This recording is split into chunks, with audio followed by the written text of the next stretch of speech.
Welcome to a world where nothing is quite as it seems.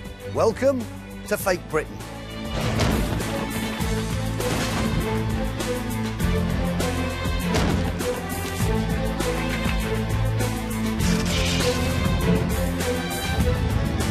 Get on the floor!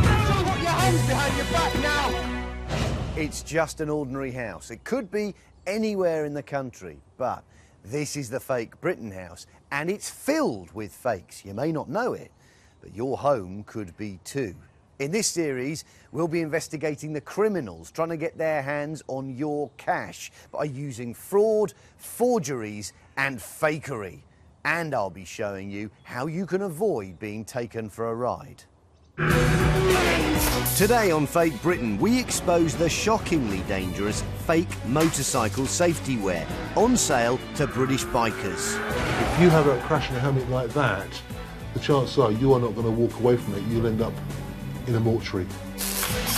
We tell the tale of the man who had £750,000 he was spending on a house stolen by a fake firm of solicitors. I was absolutely gutted. I felt sick. I didn't think it was possible that anything like that could ever happen.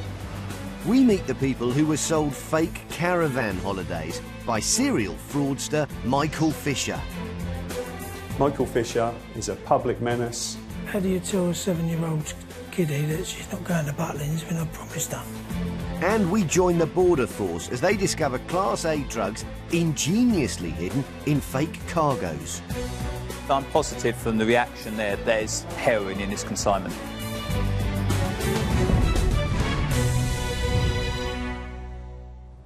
Ask any biker. The one thing you can't afford to compromise on is safety.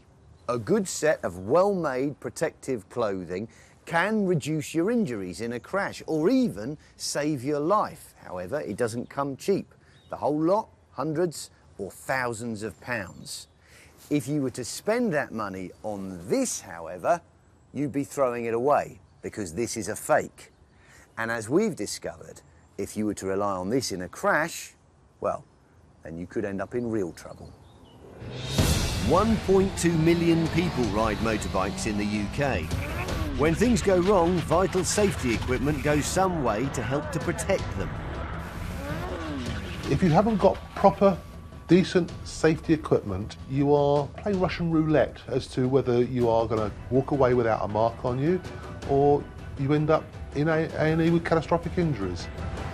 Worryingly, Fake Britain's received information that fake motorbike safety wear is being sold online. We decided to investigate further and see if these fakes are dangerous. The results are shocking. Looking online, auction sites advertise lots of bike leathers described as genuine for attractive prices. We opted for a set of Yamaha branded leathers. Very smart too. The leathers soon arrived. It turns out they've come from Pakistan. We took them to motorsport mecca Brands Hatch to ask the semi-professional riders there what they made of them. The quality of leather straight away gives it away. It looks like vinyl. It doesn't really look like a good quality leather. Just the quality, even the stitching doesn't look great. That would ring alarm bells straight away. You can tell the stitching is terrible. You'd come off, they'd probably wear down within seconds. If they cost more than £5, I'd be surprised. Yeah, just by weight. Again, that's the most obvious thing. This weighs nothing, which just hasn't got the material in it. When we contacted Yamaha, they confirmed the riders' suspicions the bike leathers are fakes. The counterfeiters had clearly tried to imitate the colours and pattern of a genuine Yamaha suit. But we wanted to know whether the fakes were also dangerous. To find this out, we took the leathers all the way to Italy, to internationally renowned motorcycle equipment manufacturer Dainese. Genuine Yamaha bike suits are made here, in this complex in Malvina, and are put through rigorous safety tests, including an abrasion test that mimics the conditions of an accident. The number of seconds the suit lasts is equivalent to the time it would protect someone sliding along the ground. First, the team performs the test on a genuine suit. To pass EU regulations for this test, the leather of the suit must withstand 5 seconds against a hard surface at 70 miles an hour. Reassuringly, it lasts 5.7 seconds. But how would our fake from Pakistan fare? The team cut samples from the fake suit and put it to the test. After just 3.5 seconds, it wears through to the skin, failing the vital safety standard. The fake leather could be very dangerous for the motorcycle rider. You can break very easily this leather. Back in the UK, we showed the results of our test to Tony Carter. With 30 years as a police officer and now an accident investigator, Tony's an expert when it comes to motorcycle safety. What was most significant is the time it took to wear away the poor quality leather. The difference between the fake suit and a genuine quality leather, 2.5 seconds nearly, 70 miles an hour on a motorway, that could be the difference between a rider getting up and walking away relatively uninjured or ending up in an ambulance and spending a long time in hospital recovering from severe injuries. Some parts of genuine suits actually have 2 layers of leather, meaning they're substantially safer than our fake. And British bikers are buying fake motorcycle safety wear. Alan Routledge appeared in court for importing dangerous counterfeit leathers, also from Pakistan. Operating from units at a business park in Jarrow, he made £400,000 a year for 8 years selling the leathers online. Coming up, we reveal it's not just bike leathers being faked. Poor quality counterfeit helmets are also being sold online. And we show just how dangerous they are.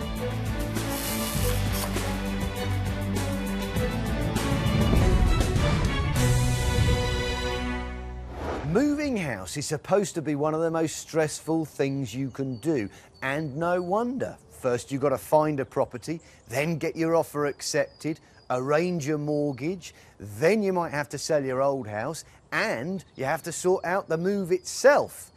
At least if you've got a solicitor, you can rely on them to deal with the legal side of things, transferring huge sums of money. Unless they're a fake, in which case you can't. For most of us, buying a house is the biggest transaction of our lives. It generally costs hundreds of thousands of pounds and involves a fair few stresses, but the reward of having your own home is worth it. How would you feel then if you moved into your new home and then lost it all through no fault of your own? Nick Christofi lives in Hertfordshire with his wife and 2 sons. When a dream house became available in a sought-after neighbourhood, he jumped at the chance to buy it, borrowing and scraping together hundreds and thousands of pounds from his family. Oh, we're very excited, the whole family were. It's what you dream about when you're young and you're growing up, and you dream about the kind of house you wanted, and so you think, right, this is the one. And so we're ecstatic about it.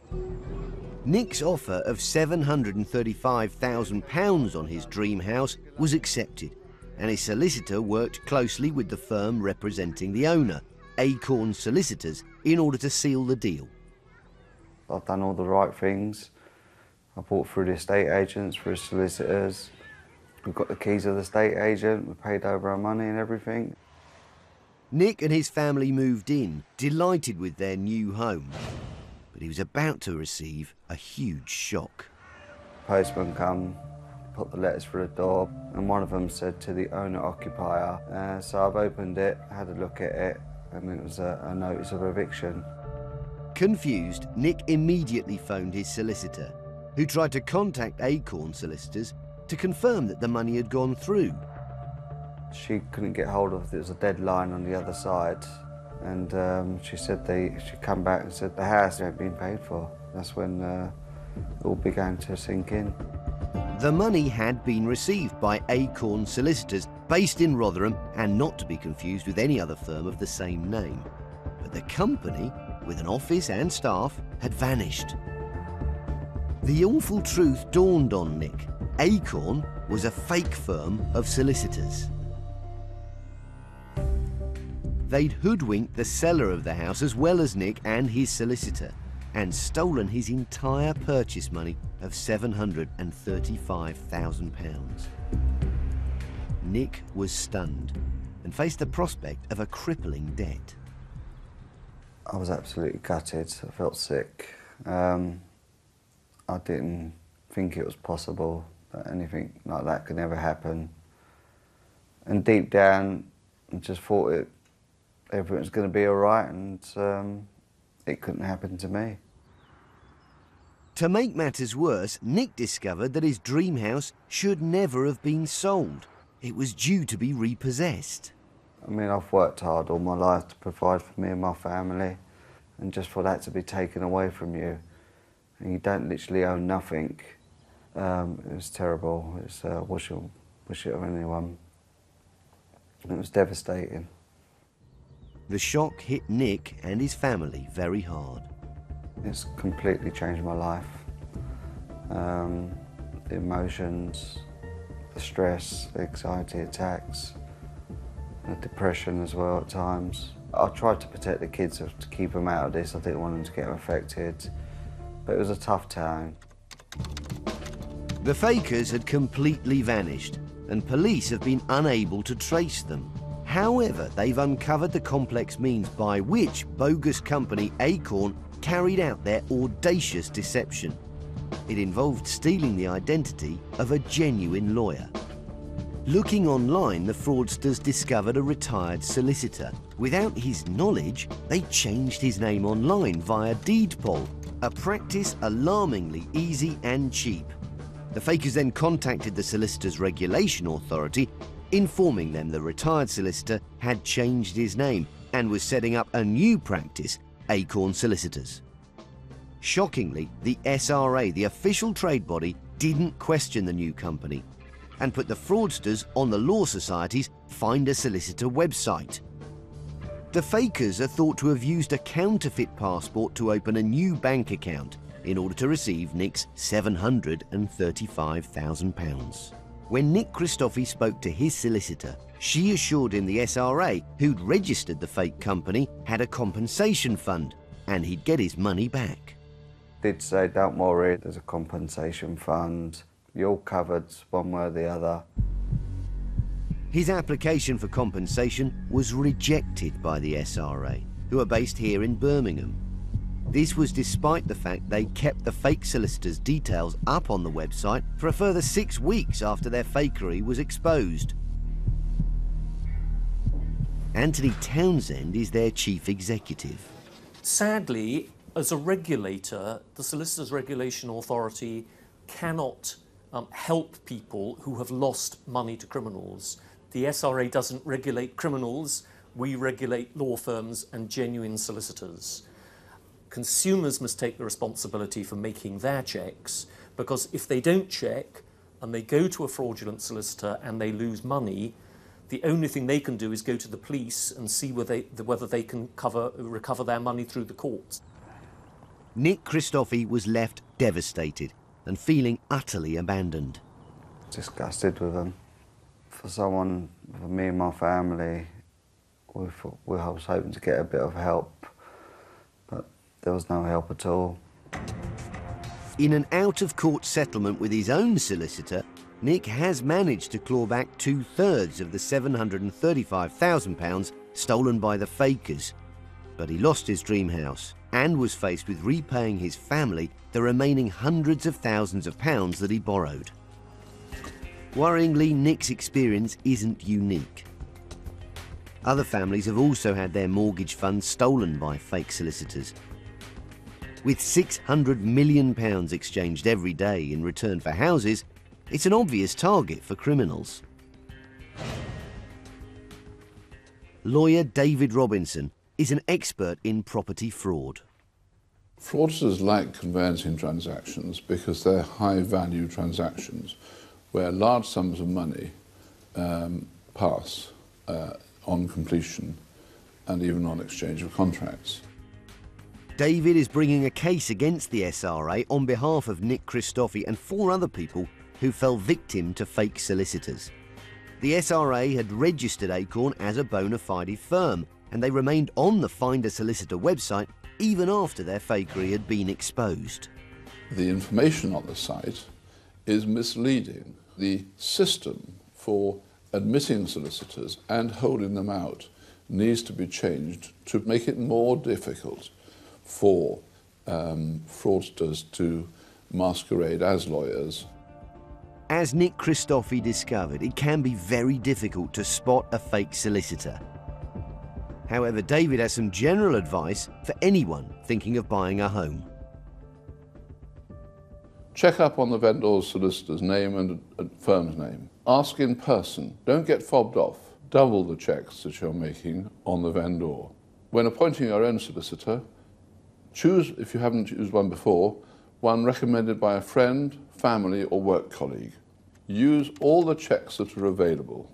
Lawyer Checker is one. Don't search the internet for the ultra cheap price. It's a big transaction. It's worth spending a few extra pounds to get peace of mind.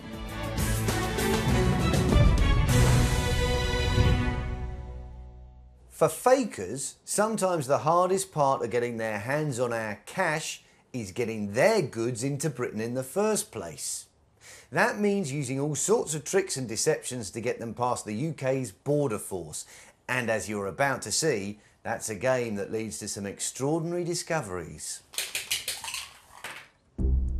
Previously on Fake Britain, we've revealed how fakers stashed counterfeit cigarettes in kitchenware, coffee grounds and even air conditioning units in a desperate bid to get their fakes into the country.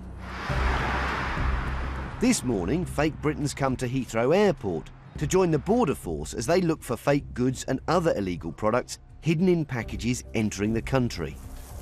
So I'd put a pile. Could you just... It's not long before team member Annie turns up a suspect package.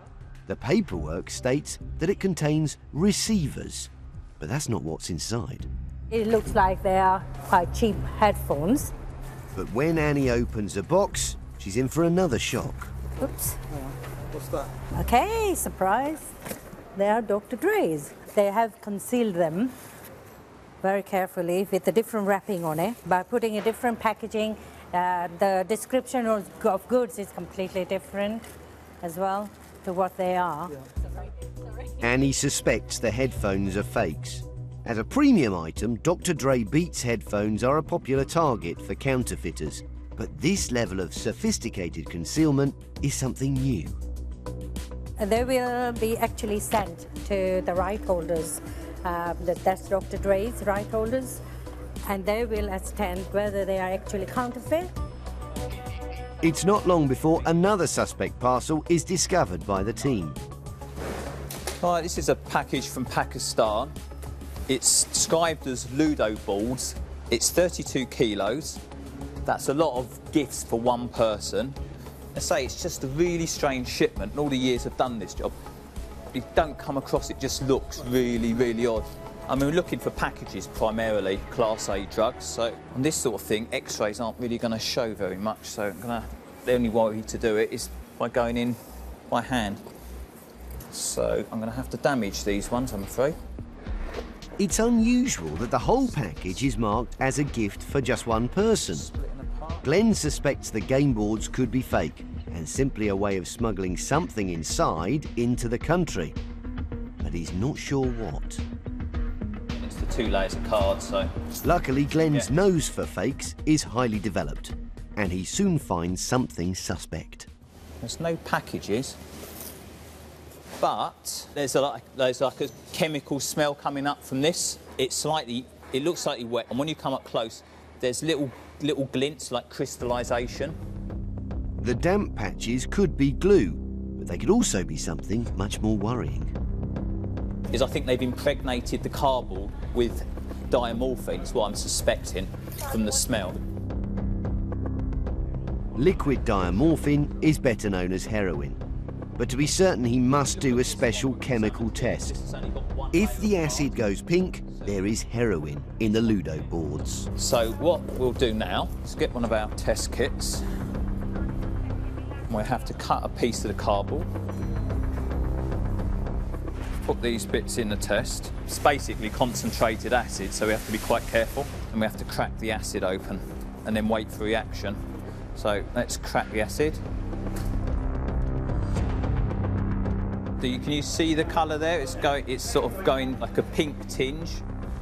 Glenn's suspicions seem to be confirmed.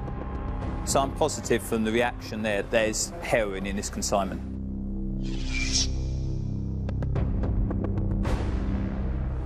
The team search the remaining fake boards and discover 4 they suspect have been laced with liquid heroin. They soak the drugs in liquid form and then impregnate it on. That's how they do it. One final test remains, and it involves a furry investigator. This is Maggie, and she specialises in cash and Class A drugs. She'll freeze and point at the consignment with her nose where she thinks the Class A or cash is. The Ludo boards are put back into the parcel, and it's hidden amongst others to disguise its contents. But Maggie makes straight for the suspect game boards. I've brought the dog in, run over the consignment, and she's given me a positive indication on a box in the middle. We used the dog today to get another indication. It backed up the field test as well to say that's diamorphine in that. It's good teamwork today. It's very good team detection. And the team's left in no doubt the board games were simply a fake cover for smuggling heroin into the country. These fakers are playing with people's lives. Had the border agency staff not detected the package, dangerous Class A drugs could have been on the streets of Britain within days. Glenn can't be sure of the exact amount of the drug, but it's still a good find for the team. With this now, we're going to secure it in a safe environment, maintain our chain of evidence if it goes to court. And it will be, I've passed on all the details to our investigation colleagues that will look into this seriously and proceed on with it.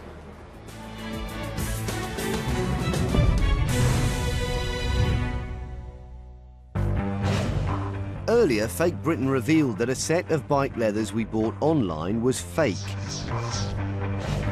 Tests at world-famous Italian manufacturer Dainese also showed them to be dangerous. But if your leathers are important, it's nothing compared to your lid. Dainese also make genuine helmets for AGV. Shockingly, they've discovered fake versions of AGV helmets made in China, on sale online. They agreed to put one to the test to see just how dangerous they are. To demonstrate the difference in quality between a fake and genuine helmet, they set up a drop test that recreates the conditions of a rider landing headfirst onto asphalt. First up, a genuine AGV helmet. It's dropped 5 times at a speed of 7.5 meters per second to mimic possible repeated collisions with the road, pavement corners, or other hard surfaces. Even with repeated blows, the genuine helmet remains intact. How will the fake get on? It's already chipped by the first drop.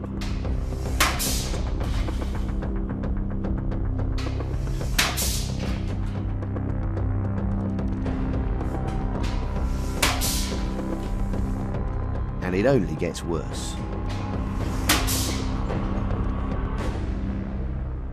The counterfeit helmet breaks in a very dangerous way. You can guess how dangerous it is during an accident. A helmet is the most important piece of safety wear for a biker, but this fake has failed crucial EU safety tests categorically. It's illegal and very dangerous. Back in the UK, we also showed the results of the helmet tests to motorcycle safety expert and accident investigator Tony Carter. I'm staggered, genuinely staggered. I have investigated many thousands of crashes involving many motorcyclists, and I have never seen a helmet split like that has.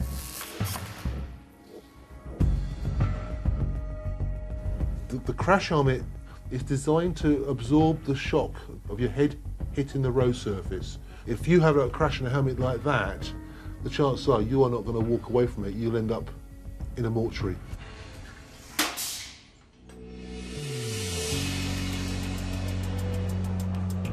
To see what motorcycle enthusiasts thought of our fake safety wear, we took it to the motorcycle show at Birmingham's NEC Arena.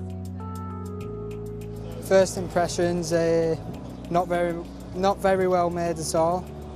Stitching's coming out there, so obviously if you have an accident it's not going to do so well. I wouldn't cut costs on leathers or any safety gear, helmets, gloves, you know, boots, because at the end of the day you can't put a price on your life.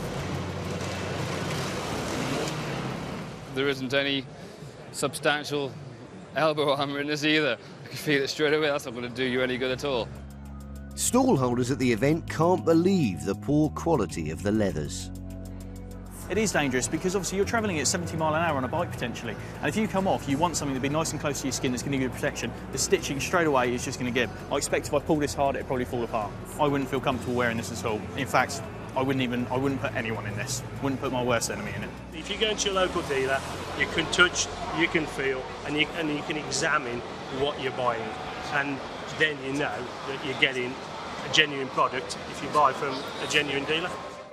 Safety expert Tony Carter has clear advice for anyone wanting to buy new motorbike safety equipment. It is imperative that you buy the best that you can afford, the best quality, and it's genuine. Because as we've seen already with fakes, you are literally running the gauntlet as to whether it's going to do the job or not.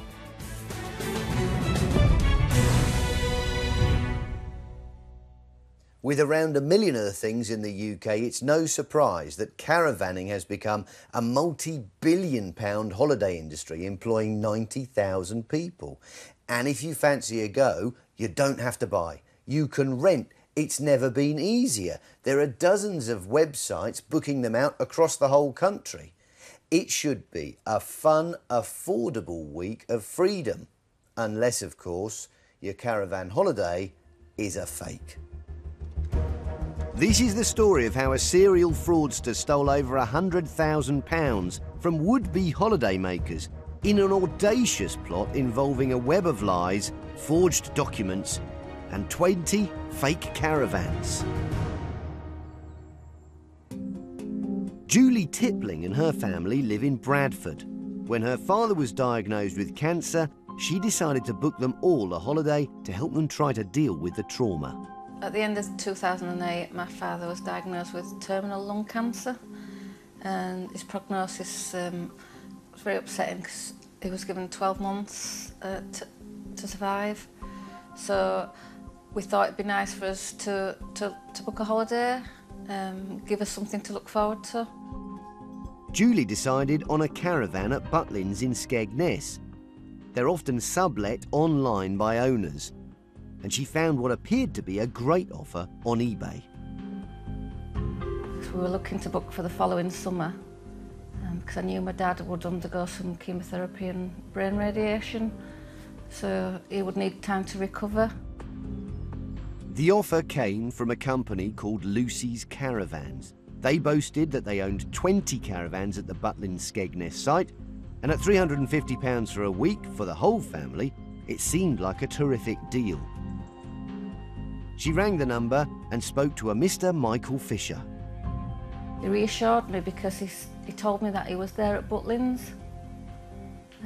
It seemed quite busy with children in the background. Julie went ahead and made the booking. And everything came back okay. I received a receipt for my money. I received a booking form headed Lucy's Caravans, and I received a subletting form headed Butlins, so I thought everything was okay. The whole family was very excited about their forthcoming holiday, but a few months later, Julie received a letter from Fisher saying he'd changed his company name to Blue Sky Lettings. She thought nothing of it. Then Julie got another letter that did make her worry.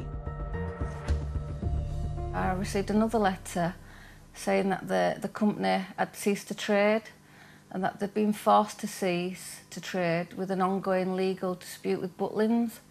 That's when I thought, maybe something's not quite right. Julie wrote to Butlins to find out exactly what was going on. she was stunned by their response. They wrote back stating Mr. Fisher had no caravans at the site. Julie was confronted by an awful truth. The caravan and the holiday she'd booked were fake. She was devastated. I knew the holiday was gone. I felt really annoyed and frustrated and upset that he could really do this.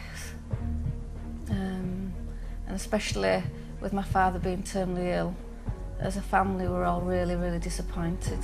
Julie Tippling wasn't the only would-be holidaymaker duped by fraudster Michael Fisher. He was peddling his fake caravans to as many people as he could.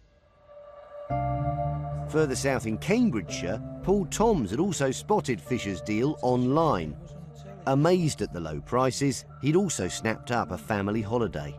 I was so convinced that my nephew came round, who lives in Basildon, and I said to him, you know, this would be great for you for a honeymoon. The caravan would have suited him ideal. And he says, oh, great, I'll phone up now. And he phoned up and he booked one next to ours almost. So, again, he got a booking form, a receipt for his money, order acknowledgement. Everything seemed above board. Paul Toms even booked a third holiday, an Easter break, meaning he'd paid faker Fisher a total of £900. But after weeks of not having heard from Fisher, and with his holiday approaching, he called Butlins. Like Julie Tippling, he was shocked by the truth. And I phoned Butlins and said, do you have a Mr. Fisher as an owner of yours? And he said, it tells me he's got 20 caravans there. And they said, no, he's got no caravans here. We've had problems with this already. And then the alarm bells started to ring. Butlins directed Paul, Julie and others conned by Fisher to Suffolk Trading Standards. Lee Nunn was deluged with complaints and began to investigate. Initially, we were alerted to this fact by colleagues at Trading Standards in Lincolnshire. They reported that some consumers had arrived at the Butlins site in Skegness, only to find that their bookings weren't valid. Lee and his team visited the business premises of Michael Fisher. This office complex here was where Mr. Fisher was based, and this is the place where we completed a entry and seizure of various documents. Fisher had already fled, but inside Lee was flabbergasted by what he found.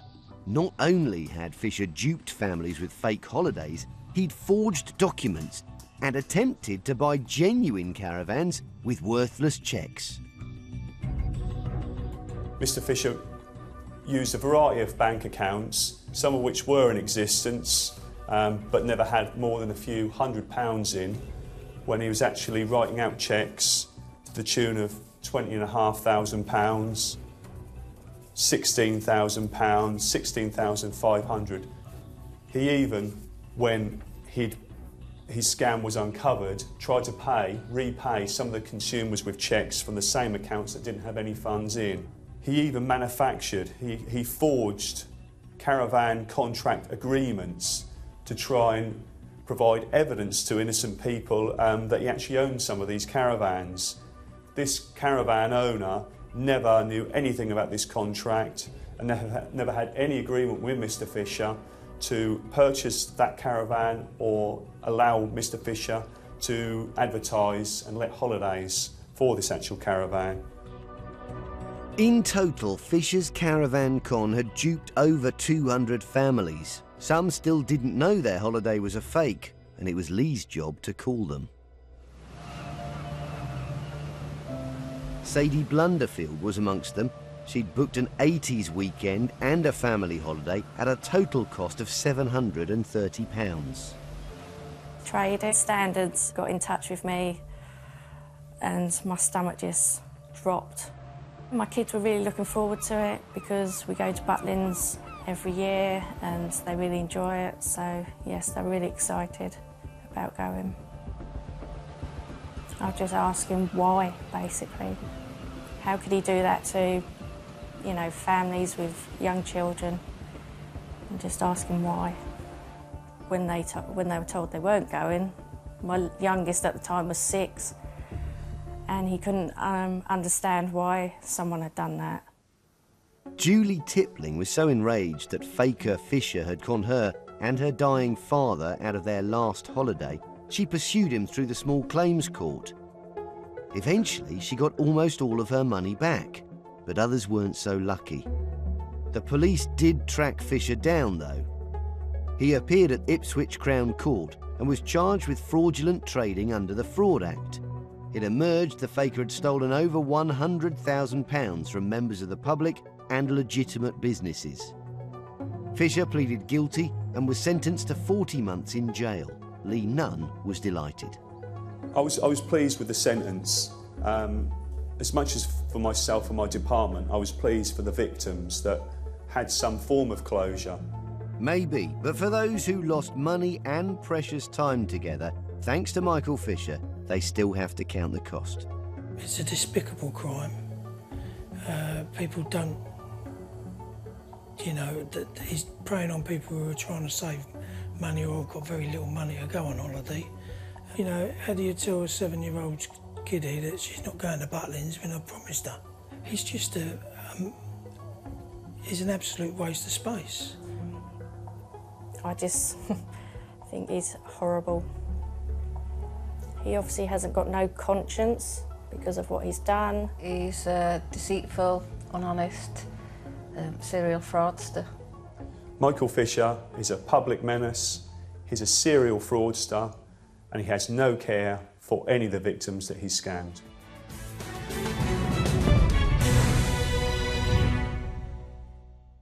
Have a look at this big green book. It's the Institution of Engineering and Technology's requirements for electrical installations. Electricians have another word for this, though. They call it their Bible.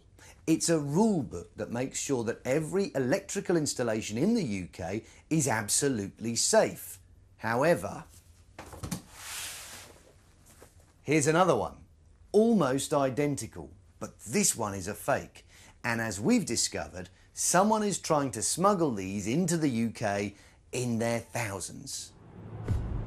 This morning, head of East Kent Trading Standards, Mark Rolfe, is on his way to inspect a surprising new haul of suspect goods, fake wiring regulations for professional electricians. The books were seized at Dover Docks, working with our colleagues in the Borders Agency, and we've now got them in a secure storage unit. Genuine wiring regulations have been in use since 1882 and are the industry standard in Britain for ensuring electrical wiring is safe. Containing what professionals call the regs, every electrician in the UK is expected to hold a copy of this gold standard. For safety reasons, it's critical that they're correct. This shipment of possible fakes was discovered being smuggled into local docks. Like every port in the UK, Dover's inundated with counterfeit goods coming in from overseas. The manuals have come from Latvia. It's not the usual manufacturing source, so the Border Force has immediately flagged them as suspicious. Mark arrives at the storehouse and makes straight for the lockup, where the suspect manuals are being stored. There's quite a lot more there than I'd imagined, to be honest. That's quite a significant printing operation. Mark is keen to take a look at what's inside. The paper is a reasonable quality paper. It's, professionally bound. I've seen books in the past where, the binding isn't what it should be, but this is clearly been professionally manufactured. To do something of this standard requires a lot of time, a lot of organisation. It is organised criminality. This isn't just a small-scale market trader chancing his arm. Somebody's gone to a lot of trouble to do this. There's a reason the fakers have laboured to counterfeit something as unusual as an electrician's manual. I mean, we know that the original version sells for somewhere in the region of £80. So I would think somebody trying to sell a fake version of this could easily get away with £40 or £50, and people would still think they're getting a bargain. £50, 800 copies, that's still £40,000 of criminal benefit. But it's not the money that's the real worry with these fake manuals. We took one of the suspect books to expert Mark Coles. He's Technical Regulations Manager for the IET, the body which compiles the genuine electrical standard. He immediately confirms it's fake and is appalled by the possibility of counterfeit versions of the book being out there in use. This is the IET wiring regulations. Now, every electrical installation in the country needs to comply with the content of this book. The idea of a standard is every time the installation is performed, we get the same result, so every house is as safe as the next one. If you install to a counterfeit book, then we could be installing a dangerous installation. Compared with the real book, they're certainly very convincing. What are the differences? Well, they're very similar. Put the two together, you'll see that the counterfeit copy is darker green. And you'll also find, if you do have a fake copy, the paper's a bit thicker, a bit stiffer. Now, when we put the two together, we look at the spines, we'll see in the counterfeit copy, the printing on the spine has moved to one side.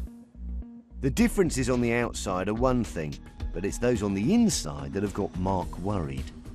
When we compare these two tables of the genuine and the counterfeit copy, at this point in the table, we have the number 36. At the same point in the table of the counterfeit copy, we have 26. This means that you'll need to put a larger cable in, therefore installing to this fake copy, it will cost the homeowner more. Amazingly, this isn't the only fake IET manual the organisation has come across. Jack Day is currently studying electrical installation at Cambridge Regional College. Online, he bought another IET wiring manual, the On-Site Guide. He tried to use it to answer a question set by his lecturer about what thickness of cable to use in a particular installation. It wasn't until I was sitting in class we realised there was something wrong with it. It was when we were doing conduits, so it went from 16, 20 to 35, then 32, whereas it should have gone 16, 20, 25, 32. Stephen Devine is Jack's lecturer. We quickly realised that some of the information here was false, as there is no such thing as 35mm conduit. On identifying that there was a problem within this publication, I contacted the IET, and as a result of that I sent them a copy of the on-site guide, and they established that there was more than 80 errors in the publication, and potentially these errors could cause risk of poor installation and essentially risk to life through fire or electric shock. Jack's now bought the right manual, but the experience has left him chastened. Could have caused me to fail my exams. I could have wired up a house. I could have caught a light. My message to these people who are putting these books together is please stop, because you're doing untold damage to the industry and also bringing dangers into people's houses.